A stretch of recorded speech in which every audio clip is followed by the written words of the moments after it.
Happy Saturday, folks, and welcome back to WrestleRant. I'm Graham G.S. Matthews. Of course, going forward for the next couple of weeks, we will be talking about every Vengeance pay-per-view as seen on the WWE Network, starting with Vengeance 2001 from the month of December. Traditionally, the pay-per-view has been held in the months of June, July, and that one time in 2011 in October, which I'm not looking forward to talking about because that show sucked. But the 2001 show was pretty good, so let's break it down right now. Kicking off the event, standard tag team match, Scotty 2 Hotty and Albert taking on Christian and Test. Scotty 2 Hotty and Albert picking up the victory. Pretty standard tag team match, like I said, mostly formulaic. A good match. I mean, this was around the time that Scotty 2 Hotty and Albert were doing or Albert rather was the Hip Hop Hippo, which I talked about briefly in my No Way Out 02 review. A really random gimmick, and I don't know, it just worked. It really just worked. And Scotty 2 Hotty, of course, always worked better in a tag team. Solid tag team match, though. And this was before Christian and Test, I believe, were the Un-Americans. That wouldn't come around with Lance Storm until 2002. So kind of shades of what was to come with those guys the following year. After that, for the Intercontinental Championship, Edge defending against William Regal in a pretty good match. I thought this match was actually better than their matches from No Way Out and Royal Rumble. I didn't even think the feud started this early. I thought their match of the Rumble was their first match for the IC Championship. But this was a pretty good match. At the time it got about 9 minutes. Edge looking really credible. I was going to say in defeat, but he retained here. But he looked like an equal to William Regal, which was the whole point. Of course, coming off his second or third reign as Intercontinental Champion here. But a really good match. I think Regal tried to use the brass knucks. It worked against him. And that would become the whole theme of the feud, obviously. That was what he would use to win the Intercontinental Championship at the Royal Rumble the following month. And they would have that brass knuckles on a pole match in No Way Out back in, or later on in February. But a good match here. Edge still the Intercontinental Champion. After that, we had Jeff Hardy versus Matt Hardy, which as of this recording, I'm recording this in about mid-April. This is going up in early May.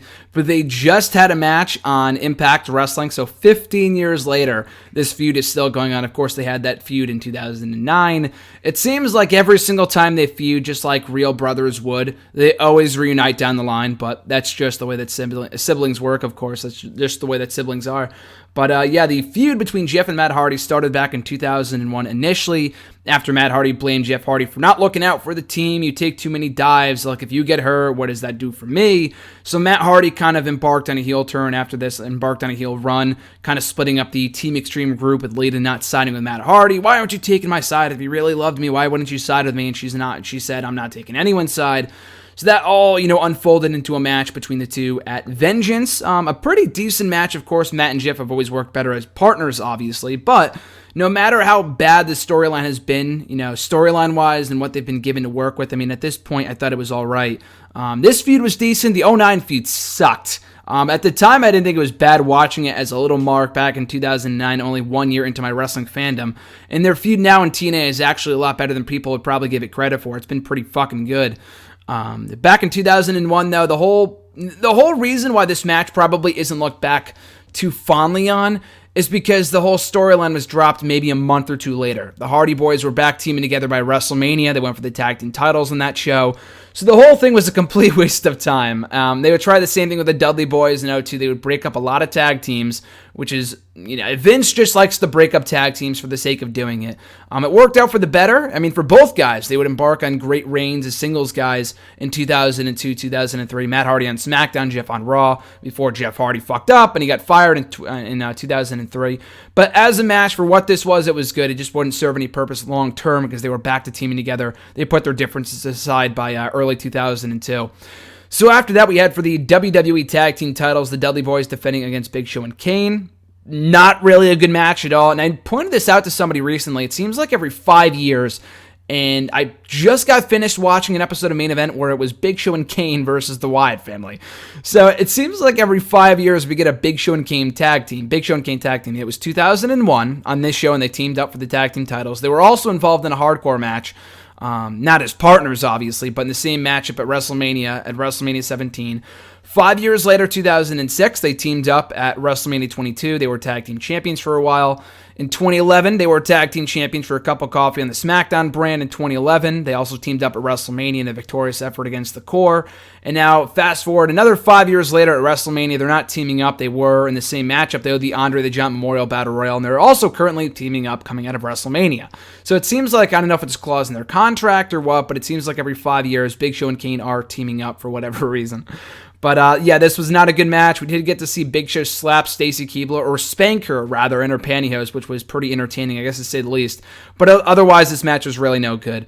After that, we had The Undertaker taking on Rob Van Dam for the Hardcore Championship. Fun match, actually. Very, very fun match. Taker was dominating the Alliance guys. He dominated Booker T. He took out everyone at Survivor Series. He beat, not Shane McMahon, he beat Angle. He beat Stone Cold. He took out Rob Van Dam on this show. He was just squashing, or, even Chuck Palumbo.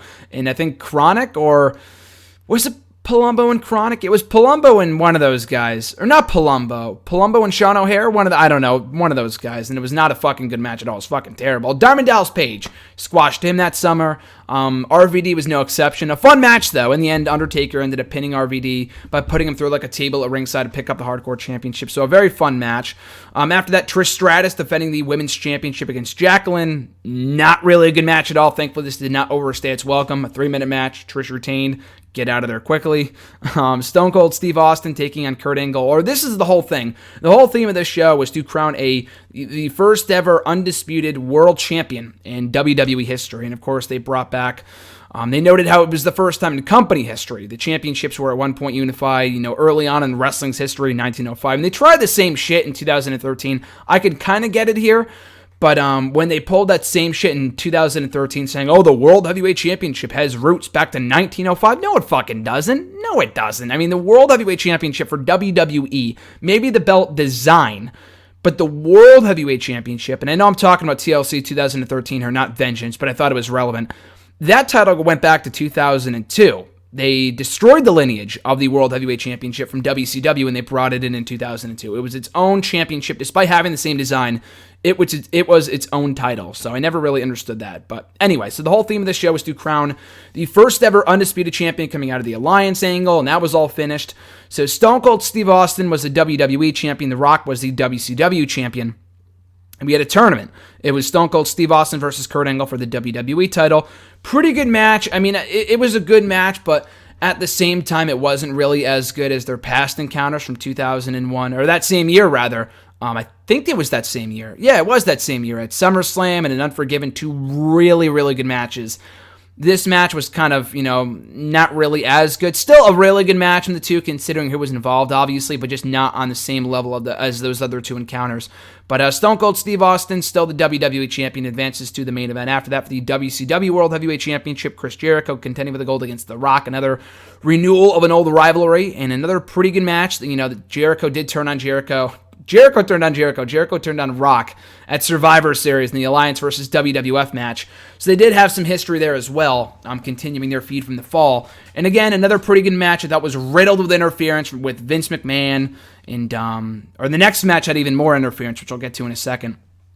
But Vince McMahon interfered here, helped Jericho win. So he became the new WCW champion, leading to the main event outcome. Stone Cold Steve Austin. Our main event kicks off immediately to crown one undisputed world champion, a WWE champion versus WCW champion match, I believe. Maybe for the first time ever. I'm not really sure if they did that on a Raw or something along those lines earlier on in 2001. I can't really tell you. I can't recall. But this match, though, was really not that good. I thought it was probably better than the No Way Out match between Jericho and Austin, just because the focus in that match was on the NWO. The focus in this match was on Vince McMahon and Booker T, who also interfered and cost Austin the match, and kind of continuing that feud from a couple months earlier when he debuted on the scene and attacked Austin.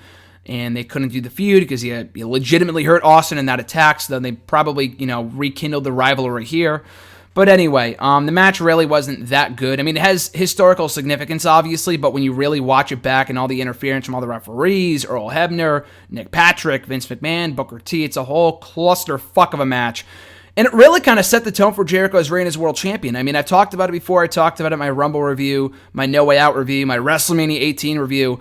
I mean, great for Jericho. He made the most of what he was given throughout his reign as world champion, and no one can ever take that away from him. He can forever say that he was the first ever undisputed champion in the WWE's history.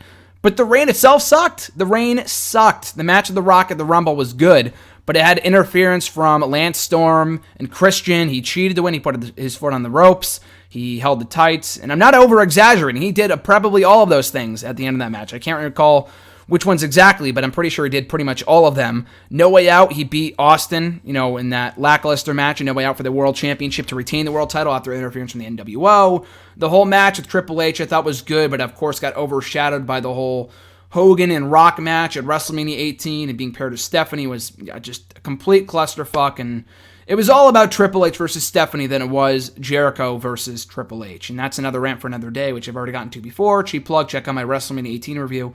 But Jericho's reign as world champion, in a nutshell, was not good, and it was really an epic failure. And again, nothing on Jericho. He really made the most of what he was given as a chicken shit heel, but no one ever really took him seriously, which is why it was not surprising that he was no longer in the world championship picture for the remainder of his run in WWE. Not until he came back in 2007 did he finally become a world champion again in 2008 with that amazing heel run. So it took 6 years, but he eventually reached that mountaintop again. But that is my review of Vengeance 2001. Overall, I thought it was a good show. The main event was not really all that great, but it has historical significance, of course, like I said, for crowning the first ever undisputed WWE champion. The other matches, I thought Taker and RVD was pretty fun. The women's match was shit. The tag team title match wasn't good. We got to see Stacy Keibler, so it did have that saving grace. Hardy versus Hardy was irrelevant considering what happened after that. Edge and Regal was a pretty good match, and the opener was solid. So overall, I thought, I'll give it a thumbs up. Not 2 thumbs up, but I'll give it a mild thumbs up. It was a pretty good show, and like I said before, if only watch it for the historical significance of crowning the first ever undisputed champion in WWE's history. So that is Vengeance 2001. We will be back on Wednesday or Tuesday, probably Wednesday. I think that's the schedule that we will be going with going forward. I do have my final, like my last final exam on that Wednesday, so the video should be up regardless. I think I have 3 tests on Wednesday, or 3 final exams, or some shit like that, but the video will be up regardless. That never really changes, so I'll be covering Vengeance 2002. I've already watched it, and it's a great show. I can't wait to talk about it. But in the meantime, and in between time, you guys can catch me on the Twitter at WrestleRant, on Facebook, give the Pagino thumbs up at facebook.com/Graham.gsm.Matthews, and also right here on YouTube by liking, commenting, sharing, and subscribing. All the links are down below in the description box. So until next time, guys, have a great rest of your weekend. I'm Graham GSM Matthews, and I'll catch you folks down the road.